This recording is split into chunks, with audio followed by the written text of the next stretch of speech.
वे कहते हैं समय सब कुछ नष्ट कर देता है, राज्य मिट जाते हैं, सभ्यताएं खो जाती हैं, लेकिन भारत की सबसे प्राचीन जीवित नगरी वाराणसी में एक शक्ति है जो आज भी उतनी ही जागृत मानी जाती है जितनी हजारों साल पहले थी। उस शक्ति का नाम है काल भैरव। और डरावनी बात ये नहीं कि लोग उनकी पूजा करते हैं, डरावनी बात ये है कि लोग आज भी उनसे अनुमति लेते हैं। काशी की गलियों में एक कहावत सदियों से दोहराई जाती है, बिना काल भैरव की इजाजत काशी में कोई टिक नहीं सकता। ये केवल लोक कथा नहीं है, ये एक जीवित परंपरा है। आज भी मृत्यु संस्कार से लेकर नए व्यवसाय की शुरुआत तक बहुत से लोग पहले काल भैरव के मंदिर में जाते हैं। क्योंकि शास्त्रों में काल भैरव को केवल देवता नहीं, क्षेत्रपाल कहा गया है, यानी क्षेत्र का रक्षक, न्यायाधीश और दंडाधिकारी। लेकिन ये भूमिका उन्हें कैसे मिली? संस्कृत ग्रंथों, विशेष रूप से शिव पुराण और स्कंद पुराण में भैरव को शिव के उग्र रूप में वर्णित किया गया है। कथाओं के अनुसार जब ब्रह्मा और विष्णु के बीच श्रेष्ठता का विवाद हुआ, तभी शिव ने अपने मस्तक से एक भयानक ऊर्जा को प्रकट किया। यही ऊर्जा थी भैरव। लेकिन ये कोई साधारण अवतार नहीं था। भैरव समय से परे थे, मृत्यु से ऊपर थे और अहंकार को नष्ट करने के लिए जन्मे थे। ग्रंथ बताते हैं कि भैरव ने ब्रह्मा के पंचम मस्तक को काटा और उसी क्षण से वे कपालधारी कहलाए। यही वो क्षण था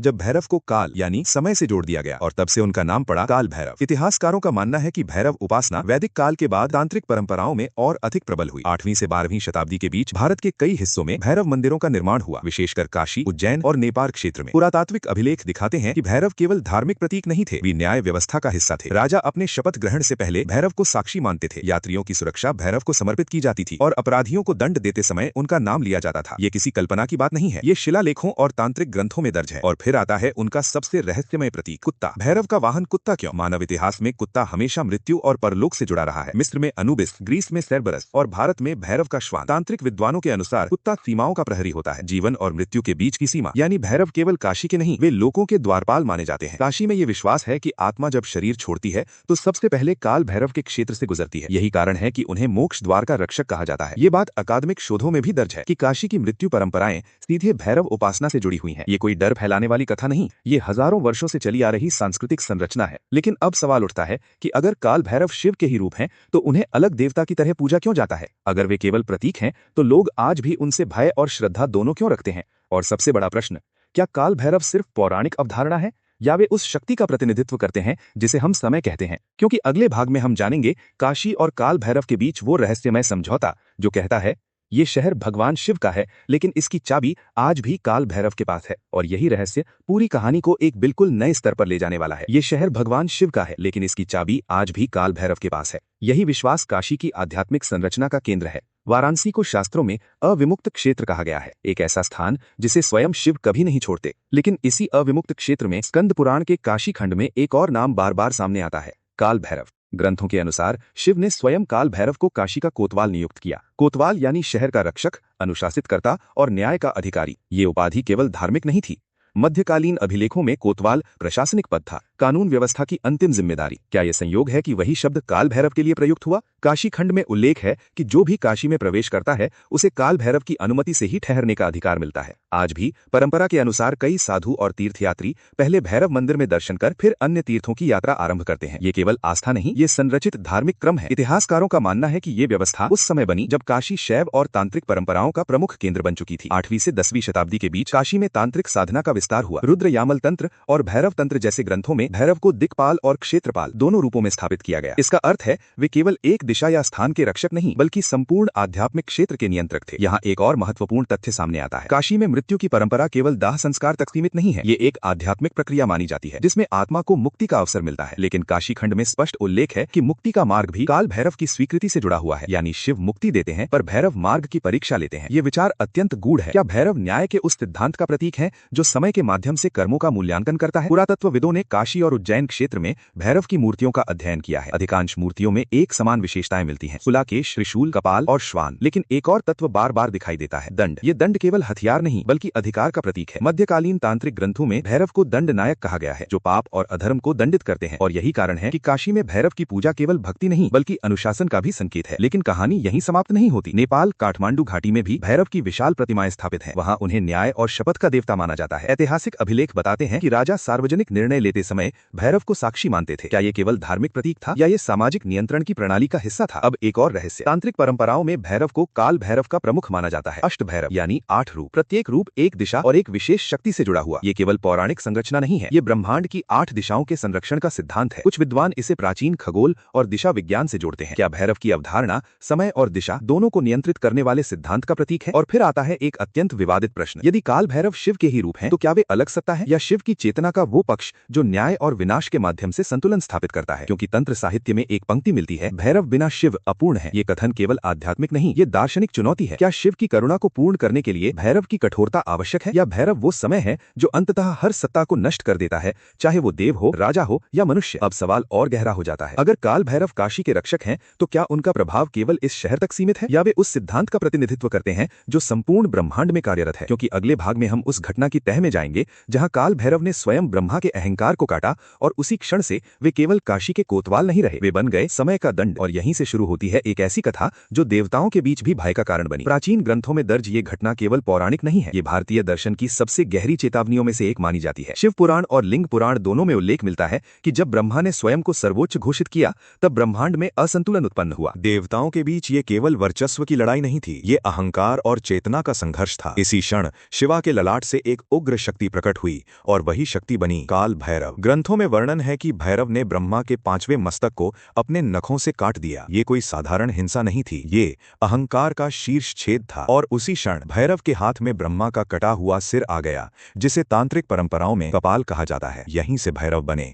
कपालधारी। लेकिन इसके बाद जो हुआ वो और भी रहस्यमय है। शास्त्रों के अनुसार ब्रह्म हत्या का दोष भैरव पर आ गया। हालांकि ये कर्म शिव की इच्छा से हुआ था, फिर भी ब्रह्म हत्या का पाप उन्हें ब्रह्मांड में भटकने को विवश करता है। भैरव ने पृथ्वी पर भ्रमण शुरू किया, कपाल हाथ में लिए, निर्वस्त्र, उग्र और मौन। ये कथा कापालिक परंपरा की जड़ मानी जाती है। इतिहासकारों का मानना है कि इसी अवधारणा से कापालिक साधुओं की उत्पत्ति हुई, जो शमशानों में रहते थे, कपाल पात्र में भिक्षा लेते थे और मृत्यु को साधना का माध्यम मानते थे। ये कोई लोक कथा नहीं, 8वीं से 11वीं शताब्दी के शिलालेखों में कापालिक संप्रदाय का उल्लेख मिलता है, विशेषकर मध्य भारत और दक्कन क्षेत्र में। अब यहाँ एक दार्शनिक प्रश्न उठता है, यदि भैरव शिव का ही रूप हैं, तो उन्हें ब्रह्म हत्या का दोष क्यों? तांत्रिक विद्वानों का उत्तर है, भैरव शिव की चेतना का वो पक्ष है जो कर्म के नियम से भी नहीं बचता, अर्थात भैरव स्वयं धर्म के अधीन है। ये अवधारणा अत्यंत गहरी है। ये बताती है कि यहाँ तक कि देवत्व भी कर्म के नियम से ऊपर नहीं। ग्रंथ बताते हैं कि भैरव तब तक मुक्त नहीं हुए जब तक वे काशी नहीं पहुंचे। जैसे ही उन्होंने काशी की भूमि पर प्रवेश किया,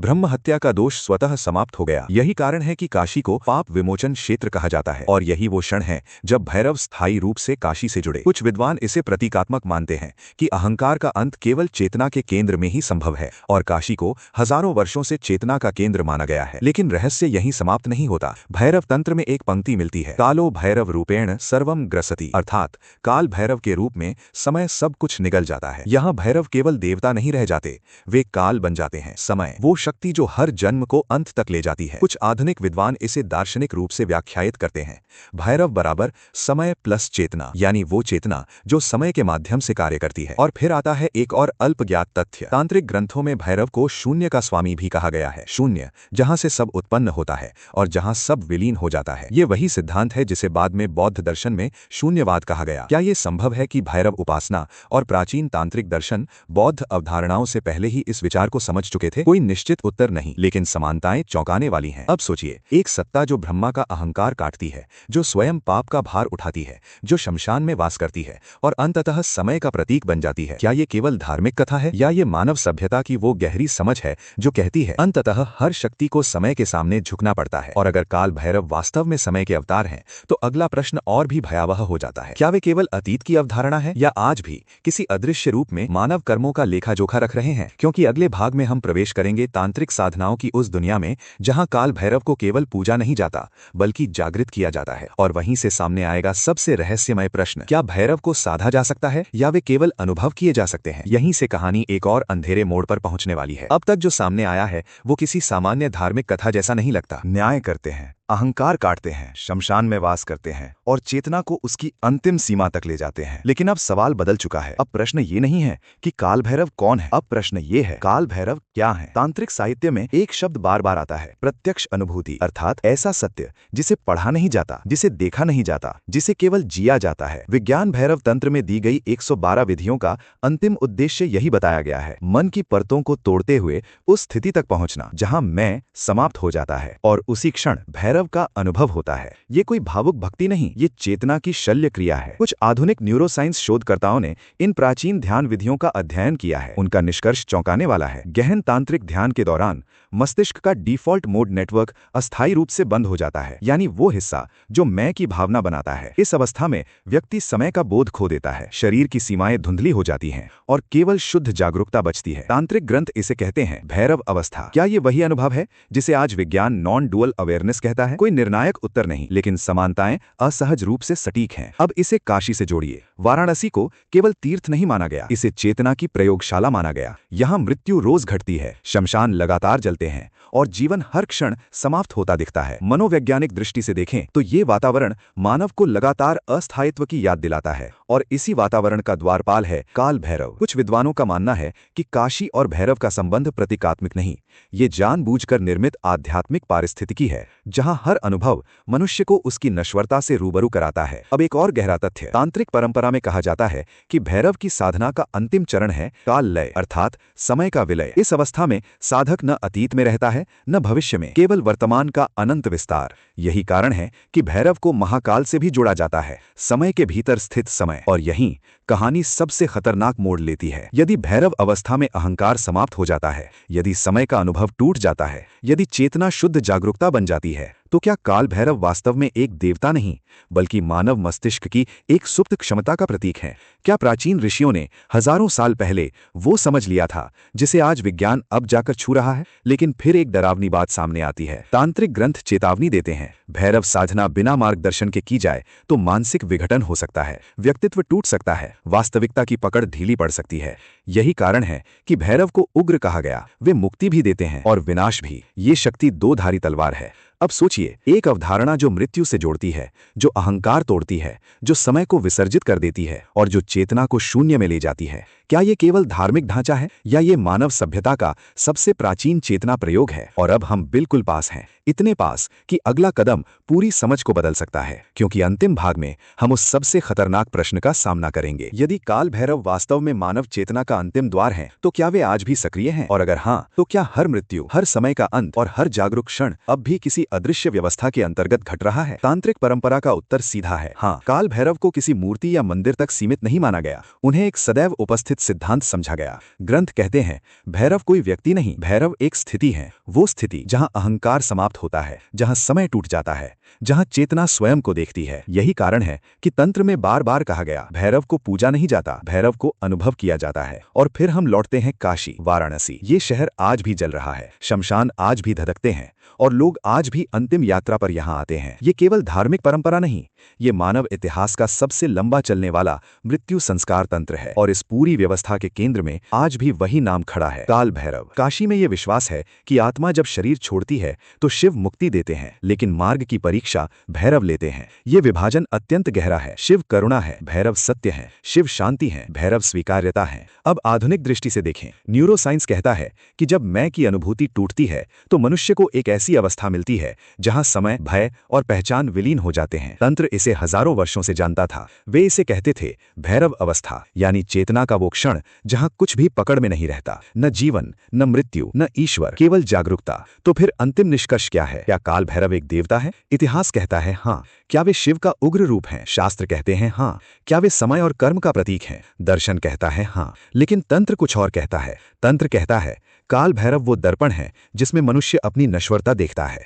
वे वो शक्ति हैं जो हर अहंकार को काट देती है। वे वो मौन है जो हर शोर के बाद बचता है। और फिर भी बहुत कुछ अब भी अनुत्तरित है। क्या प्राचीन भारत ने चेतना की उन अवस्थाओं को सच में समझ लिया था जिन्हें आज विज्ञान बस छू रहा है? क्या काशी जैसी नगरी जानबूझकर एक मनोआध्यात्मिक वातावरण के रूप में विकसित की गई? और सबसे बड़ा प्रश्न, क्या काल भैरव केवल प्रतीक हैं या वे उस सार्वभौमिक नियम का नाम है जिसके सामने हर सत्ता अंततः झुक जाती है? क्योंकि अगर भैरव समय है तो वे हर जगह हैं, आपकी पहली सांस में, आपकी आखिरी धड़कन में और उस क्षण में भी जब आप अपने अस्तित्व पर प्रश्न करते हैं। शायद यही कारण है कि हजारों वर्षों बाद भी काशी की गलियों में वही वाक्य गूंजता है, शिव नगर के स्वामी हैं, लेकिन द्वार आज भी भैरव के हाथ में है।